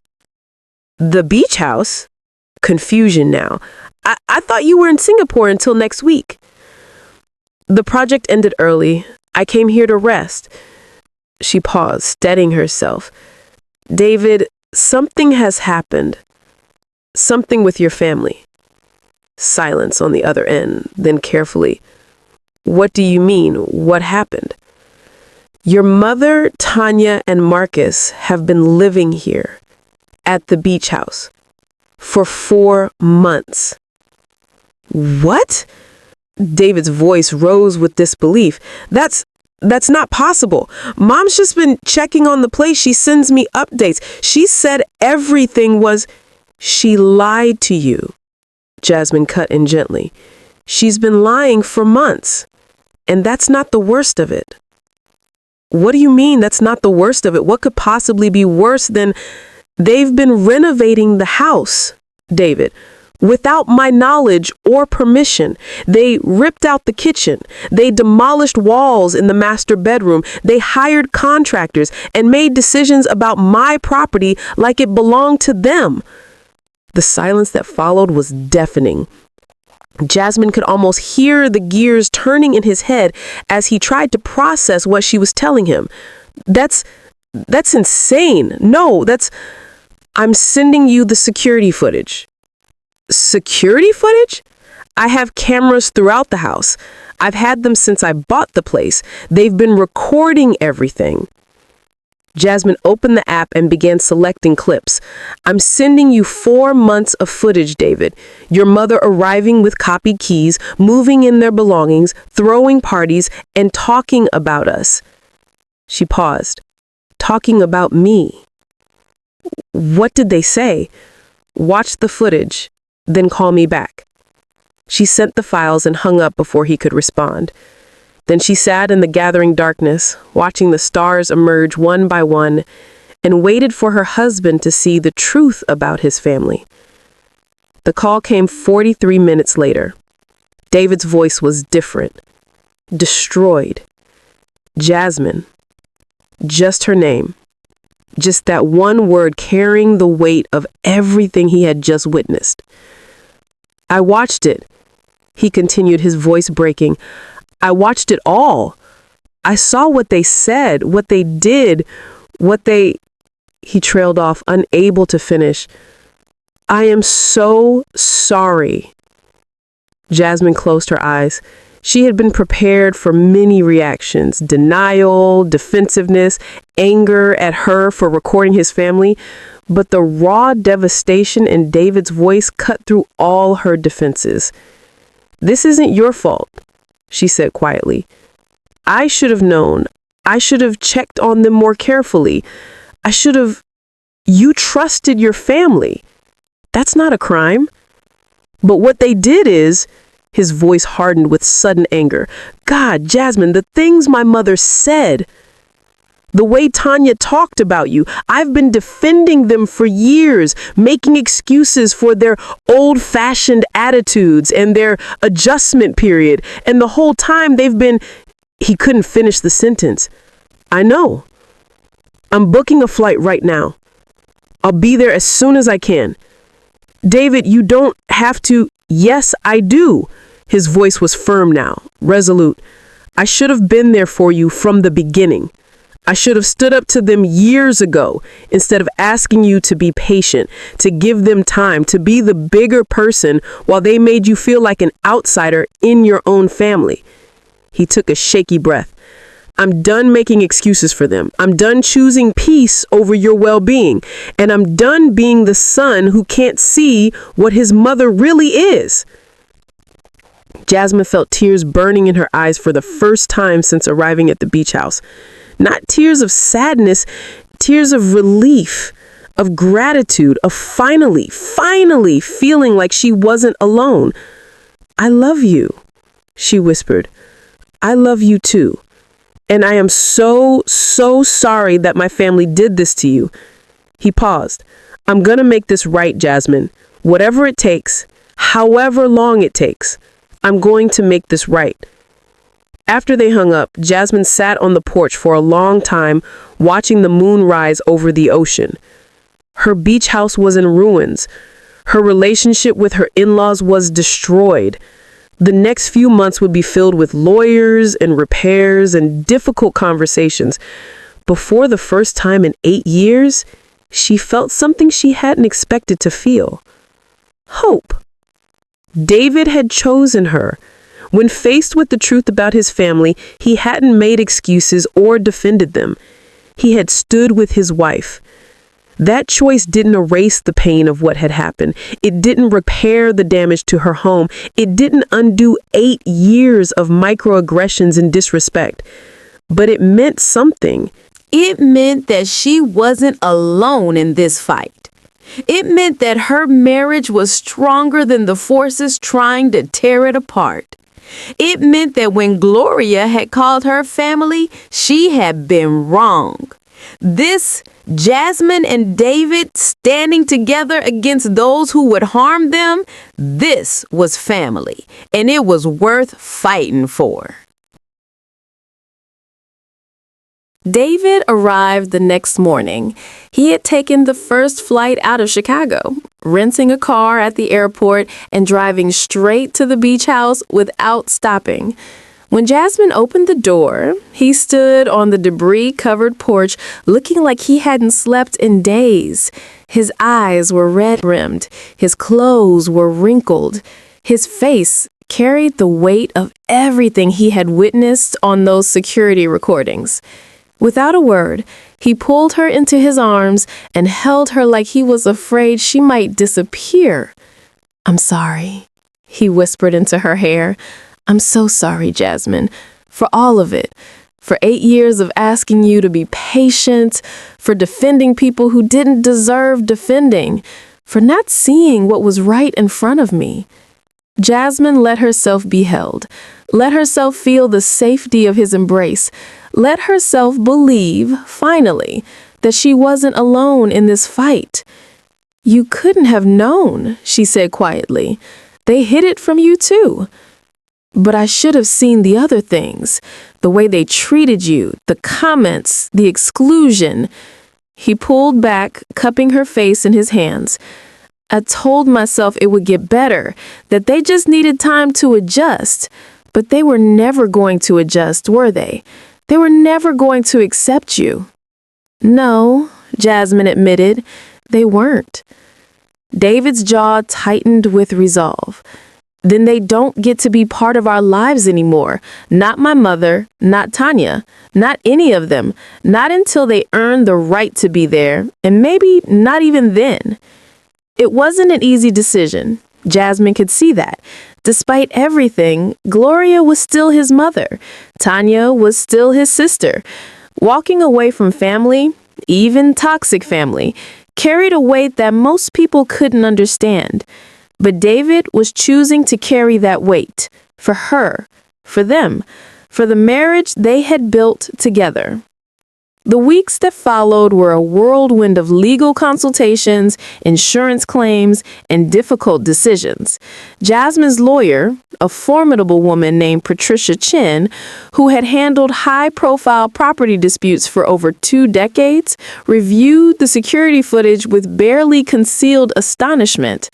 "In 23 years of practice," Patricia said during their first meeting, "I've never seen evidence this comprehensive. They recorded themselves committing crimes. They documented their own malicious intent, and they discussed their belief that they would never face consequences." She looked at Jasmine with something approaching admiration. "You have them dead to rights. The question is, how hard do you want to hit them?" Jasmine considered the question carefully. Part of her wanted maximum consequences, wanted Gloria and Tanya to face criminal charges, public humiliation, the full weight of the legal system crushing down on them. But another part, the part that still loved David, that didn't want to cause him more pain than necessary, counseled restraint. In the end, they chose a middle path. Criminal charges were filed for trespassing and destruction of property. The prosecutor, after reviewing the evidence, agreed that the case was strong enough to pursue. Gloria and Tanya would face trial unless they agreed to a plea deal. The plea deal, when it came, was satisfying in its own way. Both women pled guilty to misdemeanor trespassing and criminal mischief. They were sentenced to community service, 200 hours each, and ordered to pay full restitution for the damage to Jasmine's property. Additionally, they were issued restraining orders prohibiting them from coming within 500 feet of Jasmine or any property she owned. The total cost of repairs came to $127,000. Gloria's savings were decimated. Tanya and Marcus had to take out a second mortgage on their home. The financial consequences alone would take years to recover from. But the social consequences were worse. The case made local news. The security footage, carefully edited to protect Jasmine's privacy while exposing the in-laws' behavior, was discussed on social media. Gloria's carefully cultivated reputation in her wealthy community was destroyed. Friends who had admired her for decades suddenly remembered small cruelties they had overlooked. Invitations to charity events stopped coming. Her position on the country club board was quietly rescinded. Tanya faced similar fallout. Her husband, Marcus, humiliated by association, filed for divorce 3 months after the sentencing. The marriage had been struggling before the beach house incident. The public disgrace was simply the final blow. Tanya found herself alone, financially ruined, and ostracized by the social circle she had worked so hard to infiltrate. Jasmine took no pleasure in their suffering, or at least that's what she told herself. In truth, there were moments, late at night, alone with her thoughts, when she felt a grim satisfaction watching the people who had tormented her finally face consequences. It wasn't forgiveness. It wasn't peace, but it was something like justice. David kept his word. He cut off contact with his mother and sister completely. No phone calls, no emails, no holiday visits. When Gloria tried to reach out through mutual friends, David shut down every attempt. When Tanya sent letters begging for reconciliation, David returned them unopened. It wasn't easy for him. Jasmine saw the pain he carried, the grief of losing his family of origin, even when that family had proven themselves unworthy of his love. Some nights she would find him sitting alone in the dark, staring at old photographs, mourning the mother he had thought he had. Those nights, she would sit beside him without speaking. She would hold his hand. She would let him know, through presence alone, that he wasn't alone in his grief. They didn't talk about reconciliation. Some wounds were too deep for easy healing. Some betrayals could never be fully forgiven. But they talked about the future, about rebuilding, about what they wanted their lives to look like now that the shadow of his family no longer loomed over them. The beach house took 6 months to restore. Jasmine oversaw every detail personally, transforming the trauma of destruction into an opportunity for recreation. She didn't just repair what had been damaged, she reimagined the entire space. The kitchen that Gloria had ripped out was replaced with something even better. Custom cabinets, painted by Jasmine herself, just like before, but in a new color that felt like hope. Professional-grade appliances she had always dreamed about, but never splurged on. A farmhouse sink even more beautiful than the one that had been destroyed. The master bedroom was expanded as Gloria had intended, but in Jasmine's vision, rather than her mother-in-law's. A walk-in closet with built-in organizers, a sitting area with a view of the ocean, a private balcony where Jasmine could drink her morning coffee and watch the sunrise. Every room bore her fingerprints, her choices, her taste, her vision of what a home should feel like. And this time, there were new security measures too. More cameras, better alarms, a gate at the end of the private road with a code that only she and David knew. Not because she lived in fear, but because she learned that protecting what's yours isn't paranoia, it's wisdom. David was there for the grand reopening. They arrived together on a Friday evening in early autumn, the trunk of their car loaded with groceries and wine, and the determination to create new memories in a place that had been violated but not destroyed. Jasmine stood in the new kitchen, running her hands over the countertops she had chosen, the cabinets she had painted, the appliances she had installed. Everything was beautiful. Everything was hers. And this time, no one could take it away. "It's perfect," David said, wrapping his arms around her from behind. "Better than perfect. I was so afraid I would never feel at home here again. After seeing what they did, how they violated this space, I thought maybe the memory would always be poisoned. And now?" She turned in his arms, facing him. "Now it feels like mine again, really mine, like I reclaimed something they tried to steal." David kissed her forehead. "That's because you did. You faced them down. You didn't back away. You didn't accept their version of events or their manipulation. You stood your ground." He pulled back, looking at her with eyes full of pride. "You're the strongest person I've ever known, Jasmine, and I'm so lucky that you chose me." That night, they sat on the new deck, rebuilt with better materials, better design, better everything, and watched the sun set over the ocean. The sky turned shades of orange and pink and purple, painting the water with colors that seemed too beautiful to be real. Jasmine thought about the journey that had brought her to this moment. The poverty of her childhood, the struggle of her education, the years of building a career while navigating racism and sexism and countless people who told her she didn't belong. The marriage she had fought to protect, the in-laws who had tried to destroy her, the beach house they had violated, the victory she had claimed. She had survived it all. More than survived. She had thrived. She had taken every obstacle, every setback, every betrayal, and she had used them as building blocks for something stronger, something unshakable, something that belonged to her and no one else. "Can I tell you something?" she said quietly, breaking the peaceful silence. David turned to look at her. "Always." For a long time, longer than I'd like to admit, I measured my worth by what other people thought of me. My mother's approval, my boss's recognition, your family's acceptance. She shook her head slowly. I kept trying to prove myself to people who were never gonna see me, who were never gonna accept me no matter what I achieved. And now I understand that my worth was never up for debate.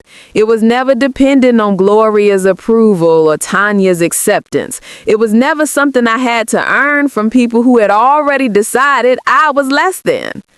She looked out at the ocean, her eyes reflecting the fading light. I am enough. I've always been enough, and the only approval that matters is my own. David reached over and took her hand. "For what it's worth, I've always seen your value from the first moment I met you." "I know." She squeezed his hand. "That's why I married you, because you saw me when so many others looked right through me." They sat in comfortable silence, watching the last traces of sunset fade into twilight. The stars were emerging now, scattered across the darkening sky like diamonds on velvet. "What do you think happens now?" David asked, eventually. "With your family, you mean?" "With all of it. Our life, our future, everything." Jasmine considered the question. A year ago, she would have struggled to answer it.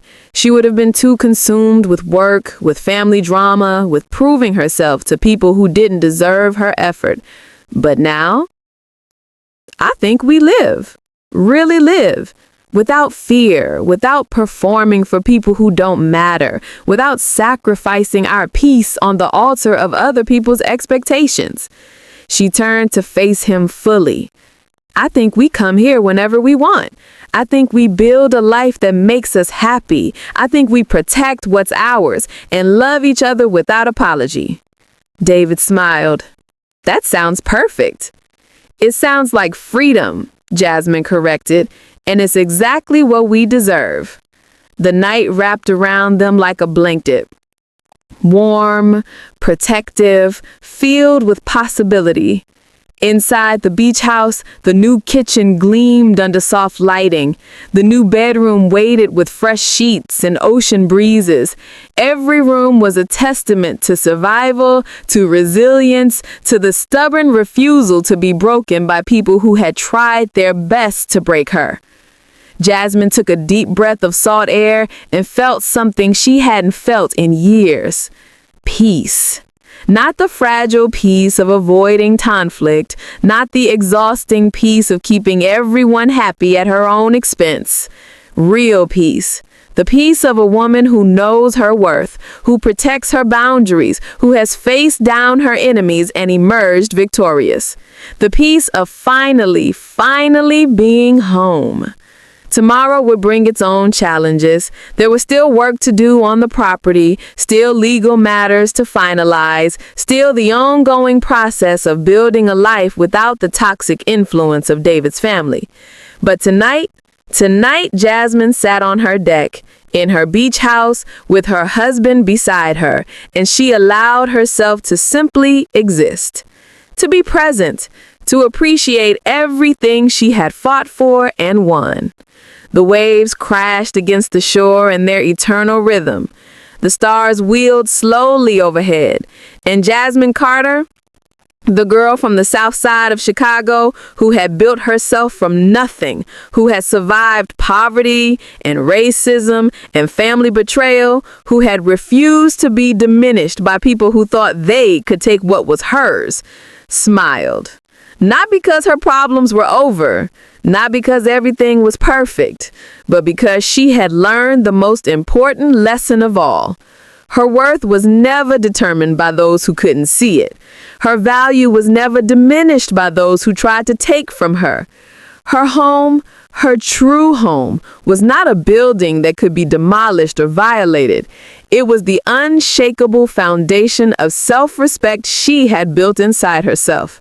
And that was something no one could ever take away.